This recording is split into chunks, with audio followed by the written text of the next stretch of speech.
beautiful day and perfect to honor and rededicate the King of Rome. Thank you for everything you've done for Oregon. Thank you. My This is honor, my absolutely pleasure. beautiful. Absolutely.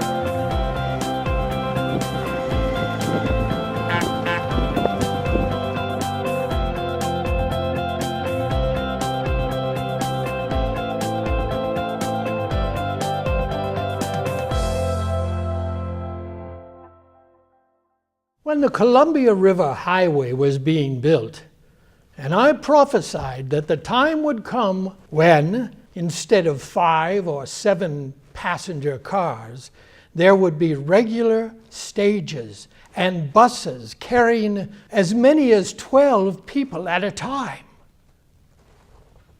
I was jeered at and called a dreamer and a visionary.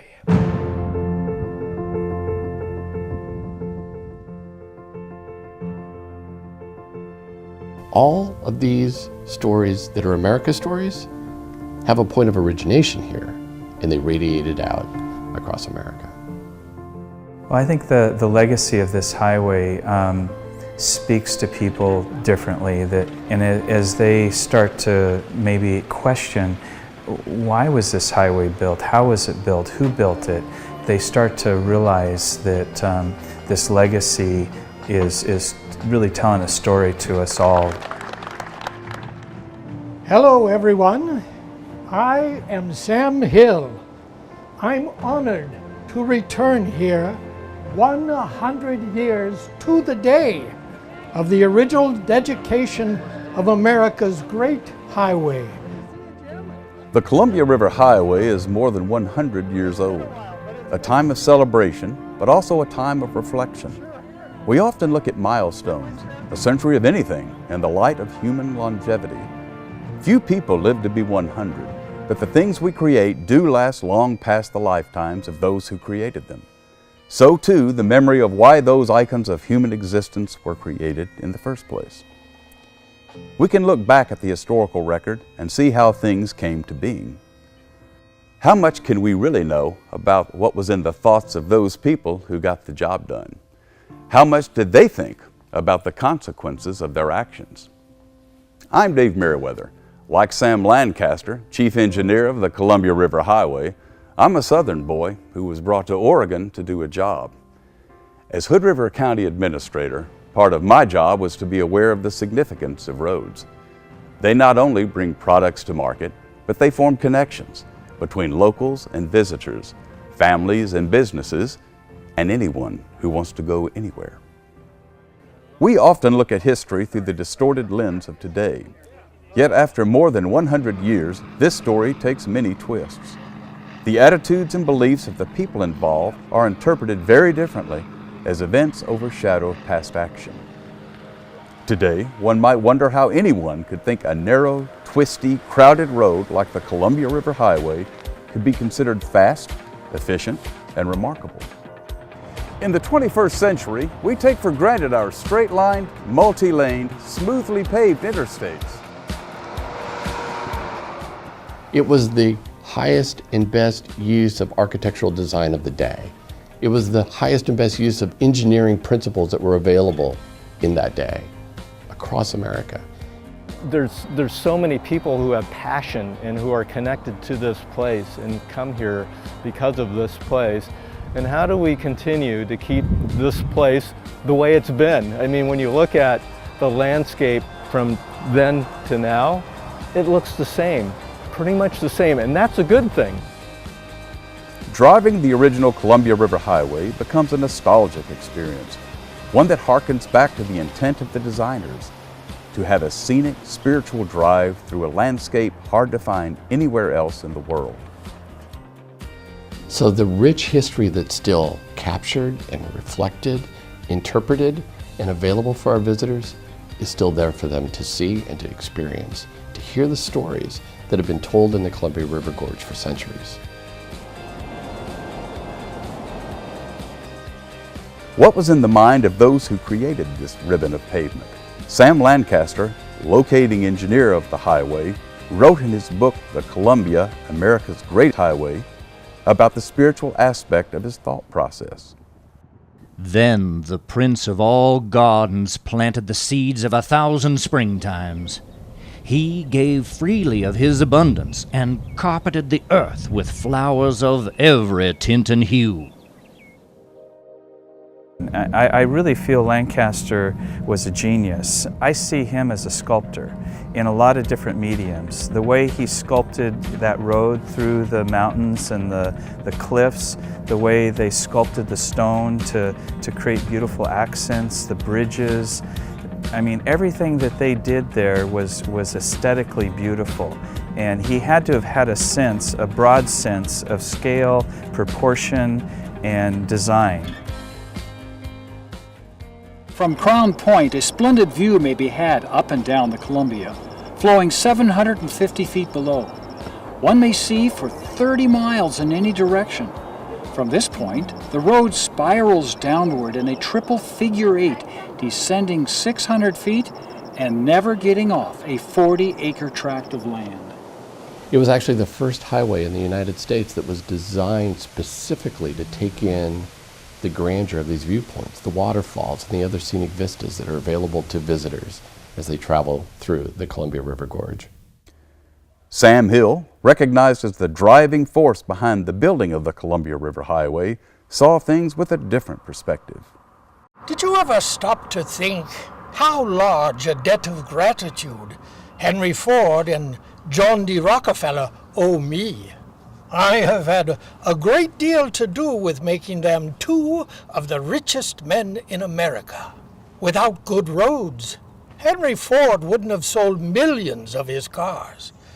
Without Henry Ford's cars, John D. Rockefeller wouldn't have sold quite so much gasoline. Good roads are more than my hobby. They are my religion.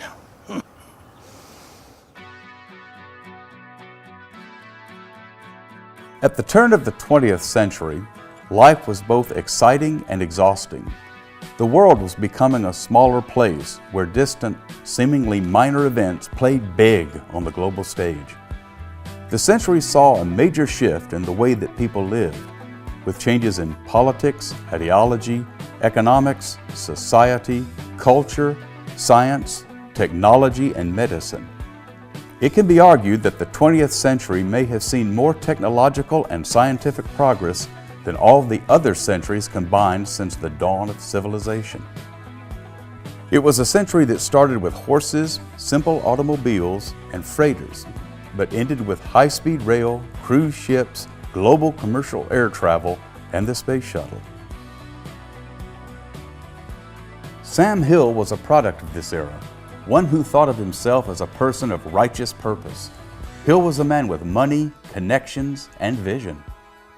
Born in the South, he had memories of the American Civil War, was a vice president of the Great Northern Railroad, married the boss's daughter, and had traveled to Europe, Japan, and Russia. And seeing the beauty of the gorge, I think the natural beauty inspired him, and he wanted to figure out how we could do some of those things right here in our backyard. Something changed in Sam Hill as the new century dropped upon the world. He resigned his position with the railroad, announced his intention to move out west, and even more significantly, he became a good roads advocate. He looked way out into the future and knew that that gorge is both our history and it's our future. Hill was a patron and collector of the arts, and these experiences and aesthetics inspired him to create a road that was in itself a work of art, one that was informed by the Columbia Gorge's natural beauty.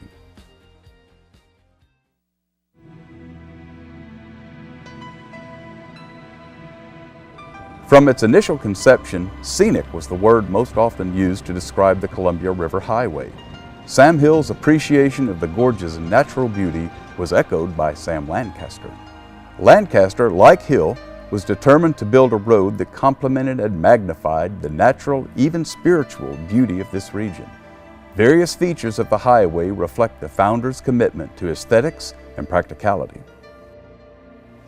While engaged as consulting engineer, I pledged that none of this wild beauty should be marred where it could be prevented. The highway would go through so that not one tree was felled, nor one fern crushed unnecessarily.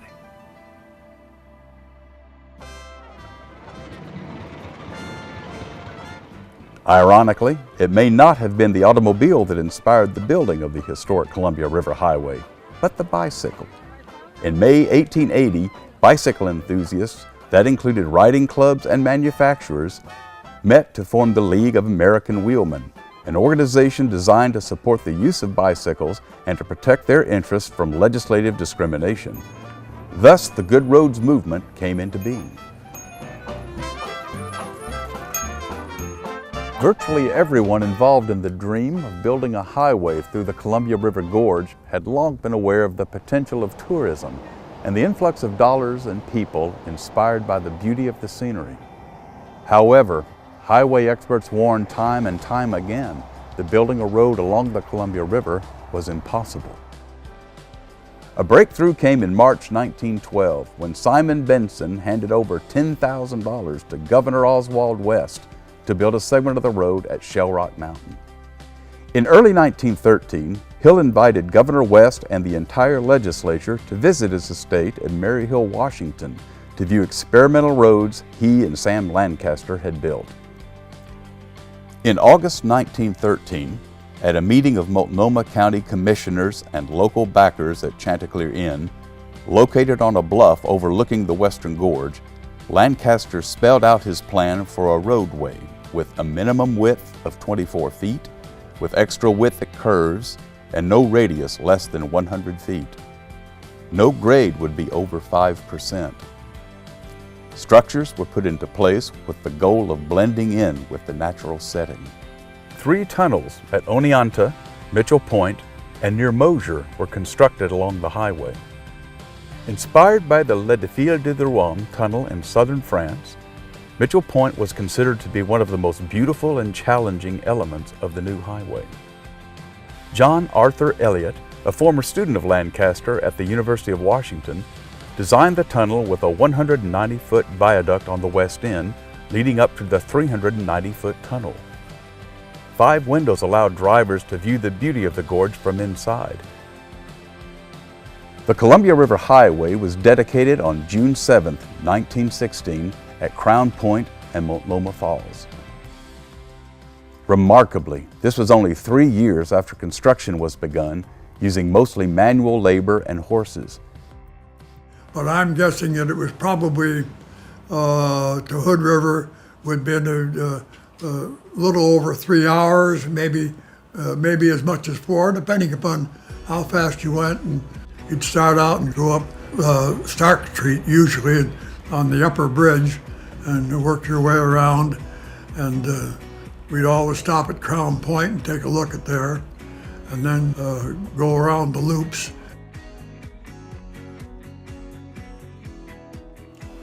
I was born in Chicago, Illinois, and we came out, as best as I can recollect, it would be about in 1934.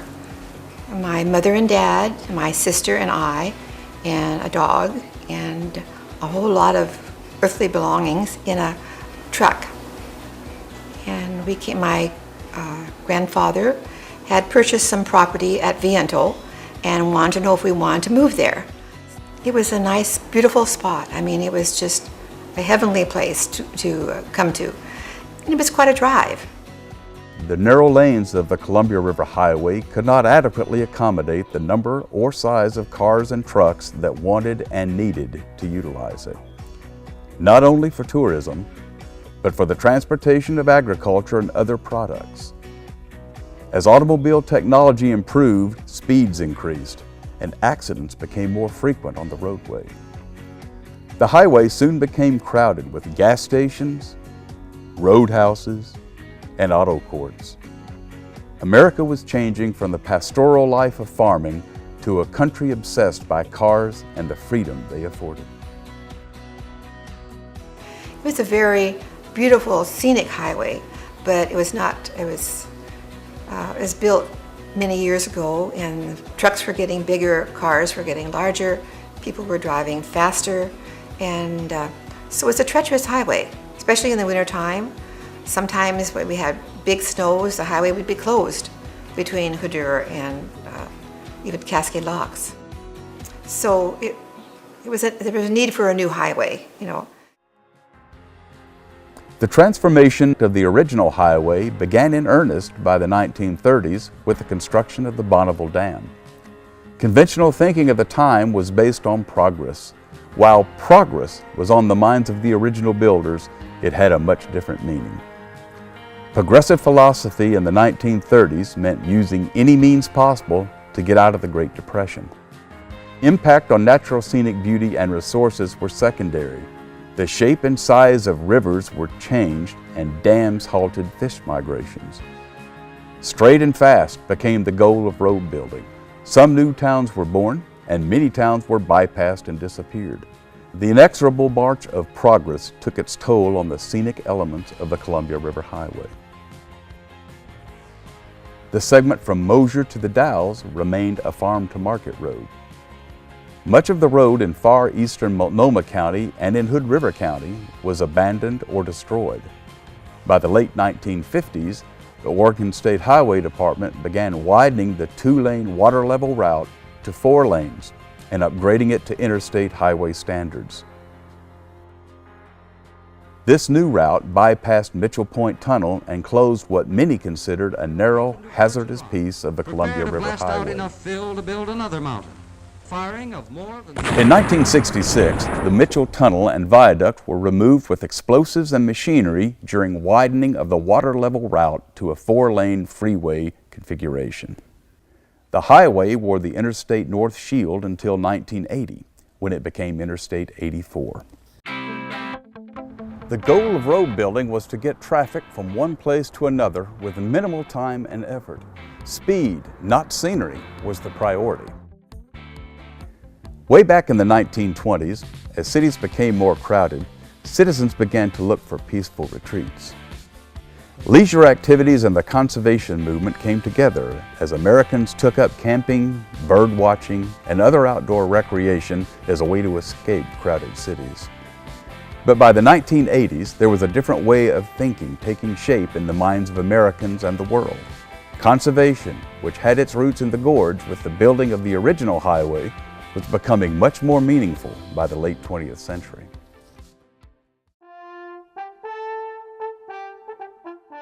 The American conservation movement received its inspiration from 19th century works that exalted the inherent value of nature, quite apart from human usage.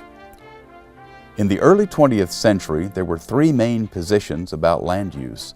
The laissez-faire position held that owners of private property, including timber and mining companies, should be allowed to do anything they wished for their property. Conservationists, led by President Theodore Roosevelt, were motivated by the wanton waste that were taking place at the hands of robber barons. The best course of action, they argued, was a plan devised by national experts to maximize the long-term economic benefits of natural resources. Environmentalists, led by John Muir, preached that nature was sacred and humans are intruders who should look but not develop. Sam Lancaster felt, I believe, those same commitments, that as he built this road and he intruded upon nature's beauty, that he didn't take anything away from it, that he carefully mapped his course. He wanted to lead people into these beautiful spots and accentuate it, and he knew that by educating the public to its beauty, that they would fall in love with it and want to preserve it. In the 1980s, these forces were still at odds with each other, and the gorge was a perfect battleground. The Columbia River Gorge National Scenic Act legislated in 1986, began to mitigate some of these differences. One provision of the Scenic Act was to examine the use of and preserve parts of the original Columbia River Highway.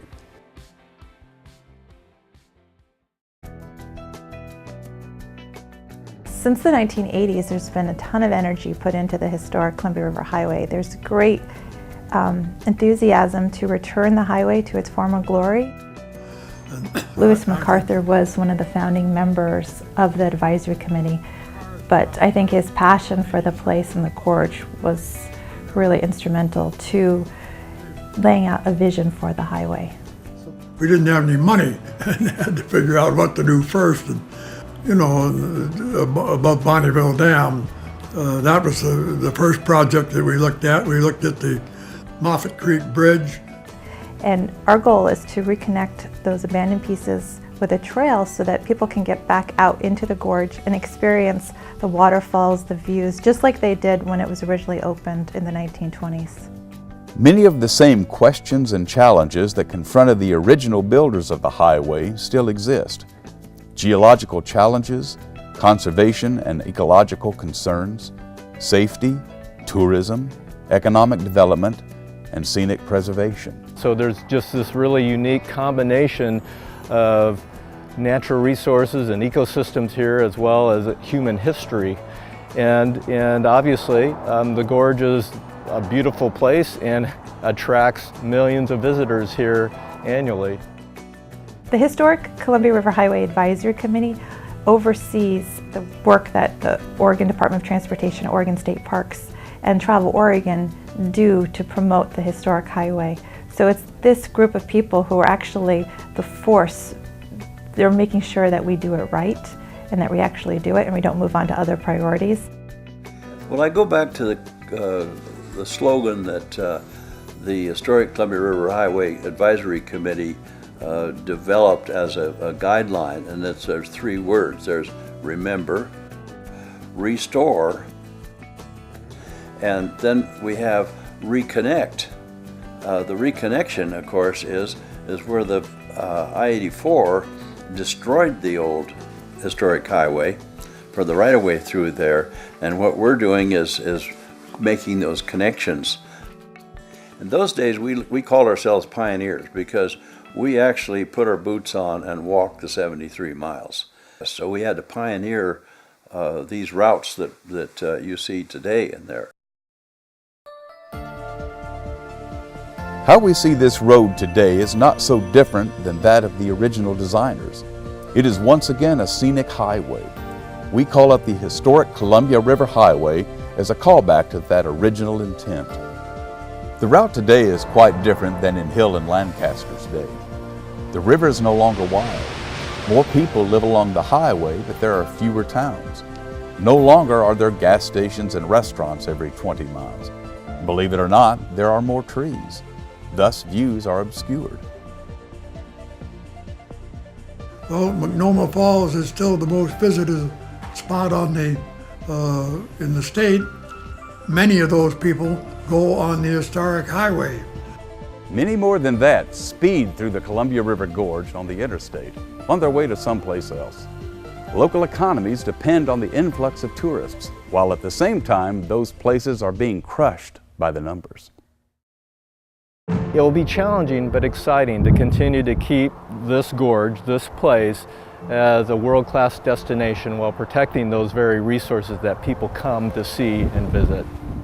We want the gorge to be a pleasurable experience, and that's why we, in the construction and reconstruction of the trail, we continue with the meandering through there. So that just a few people can pull off the trail in a small area the size of this room and look at the falls, get back on their bikes and head out, so that you don't have these huge congregations of people. Well, the highway is important because it shows a chapter in the history of this area. And I think each generation has something to say, and that it speaks to a heart and a purpose for that creative person. in each era. The experience that you have in there is created by nature, and you have no effect upon it. All you are is a participant in the theater. You're sitting there and you're seeing all of the water, the trails, the geology, the fauna. I've rambled on a little bit on this, but it has shown you that what's near and dear to me, and in completing this, is really personally very rewarding. So I've had a lot of fun. I just want to pay tribute to what these men did, and hopefully impart into others that when they look at this sculpture, they understand what these men accomplished with a vision and a devoted passion to it, that maybe it'll inspire others to find their own passion worth devoting to. To the artist, the poet, the scientist, and the sportsman, this region presents noble and varied scenes of shore, of mountains, of river, of lake. A land, in brief, of contrasts. Contrasts in contour, hues, productions, and history. When the highway was originally built, everybody went there. It was an attraction, a worldwide attraction. If you look at the guest list at the many inns along the way, people came from all over to experience the highway. There was a lot of thought in the design and how these things all work together for the viewer. And I believe that what Sam Hill and Lancaster did in the Gorge is every bit as inspired and is every bit as powerful and beautiful as what has been done throughout time. And just so thankful that they left that here for the Northwest for us to enjoy. It's like going into an old church. You know, don't just come here and be a 5-minute tourist. Spend some time, immerse yourself in it, and see what this highway has to reveal to you.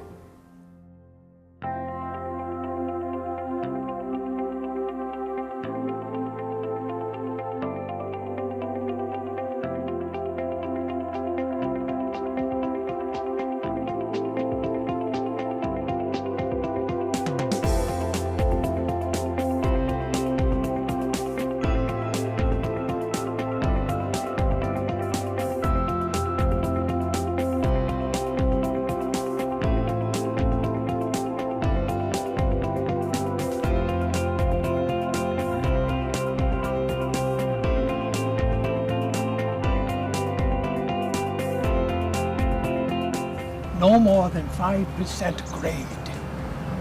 It can be done. We have to wait for the cars to go by. Yes, this is just so it can't be heard. No, it can't. I think so. But you'll have to wind it back and forth amongst the trees. Yes, yes. We're not going to cut any of these trees. Oh, okay.